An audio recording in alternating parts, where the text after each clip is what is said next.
3 years ago, I made this video on Mode Armor's house wash that's done pretty well, over 58,000 views so far. Since then, I haven't touched my siding, and it is time. In this video, I'm diving deeper into the hack I mentioned back then, breaking down the ingredients that actually make it work, show you where to get it and the current costs, show a full time lapse of cleaning my house with some before and afters, and I'll also test it on my concrete sidewalk. I'll even convince my neighbor to try it on the worst side of their house for a seriously satisfying before and after. In my previous video, I used Mode Armor. It worked well, but for what it was pretty expensive. The main ingredient doing all the work is the sodium hypochlorite, and Mode Armor comes in at a 5.25% solution. For cleaning siding, you really only need something in the 1 to 2% range. This time, I'm mixing my own solution at about a 1 to 3 ratio, which should give me roughly 2.5% sodium hypochlorite. One thing I did like about Mode Armor though is the bottle. It's reusable and I'll be using this one again. And as you can see, I've rebranded the bottle, so from here on out we're calling this the WHP Superwash 3000 system. The best place I've found to buy pool chlorine is Lowe's. You can find it on Amazon also, but it's usually around $15 to $20 per gallon, which is too expensive. At Lowe's, it's only $7.98 as of today, which is actually cheaper than when I made my first video 3 years ago when it was $8.98. Also notice that Mode Armor has reduced its sodium hypochlorite from 5.25% down to 4%, so this pool chlorine method is definitely the better value. Alright, to mix a 2.5% solution, we're going with a simple 1 to 3 ratio. Start by filling your bottle about 2/3 of the way full with water straight from the hose bib. Then grab a funnel and top it off with the pool bleach. This gives you the perfect strength for cleaning siding without going too strong. And one more quick tip, add a little Gain laundry detergent as a surfactant. This helps the solution cling to the siding longer instead of running off right away, giving it more time to break down the dirt, mold, and mildew.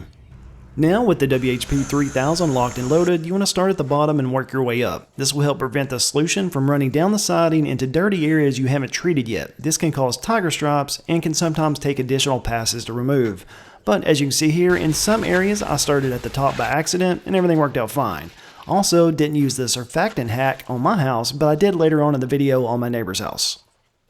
The only downside to the WHP 3000 system is it doesn't hold enough solution to cover an entire side of my house. I end up mixing 2 batches per side. But one of the key steps is letting the solution dwell for about 10 minutes before rinsing it off. So while the first application is sitting, I go ahead and mix up the next batch, then I'm ready to rinse without any downtime. A few comments on my Mode Armor video was to close the garage door while doing this, and that is a good point. You definitely don't want a soft wash solution getting on your vehicle. In my case, I made sure to keep the spray out of the garage and the runoff never reached my truck.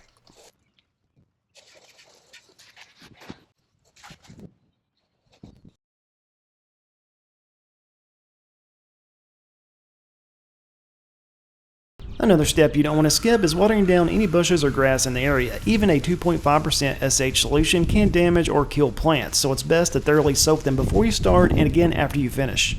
As you can see here, I actually started at the top, which isn't the right way to do it. I should have started at the bottom. That said, this backside is by far the dirtiest, so these clips are extra satisfying to watch.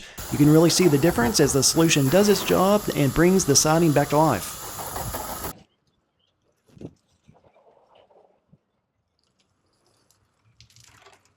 Another comment I got on my last video was about avoiding spraying water into your soffits. The concern was water could make it into the attic, soak the insulation, and potentially lead to mold growth. And that's definitely a good rule of thumb to keep in mind, especially when using high pressure. But in this case, we're applying a low pressure soft wash, so the amount of water getting into the attic is very minimal. Any small amount that does get in should dry quickly and isn't likely to cause any issues. As long as you're being mindful and not blasting water directly into the vents, you should be just fine.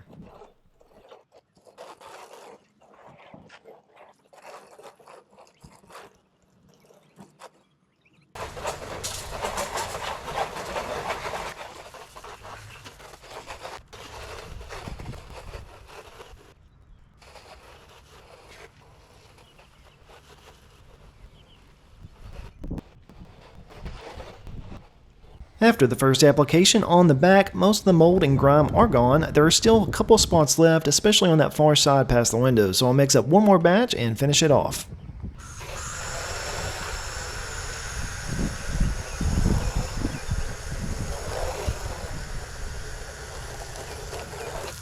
After this final pass with the cleaning solution and a quick rinse, the backside was completely clean. Here are a few before and after shots to show the difference.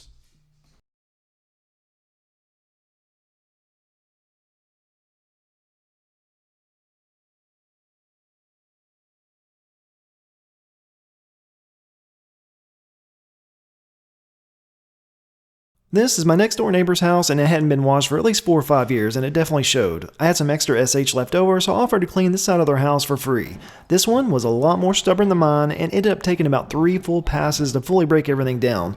Even then, there were a couple of spots that SH just wouldn't touch, so I'll need to come back with my pressure washer later and finish those off. But overall, the transformation turned out great. You can really see the difference. The siding had this dull, almost yellow tint to it before, and now it's back to bright, clean white.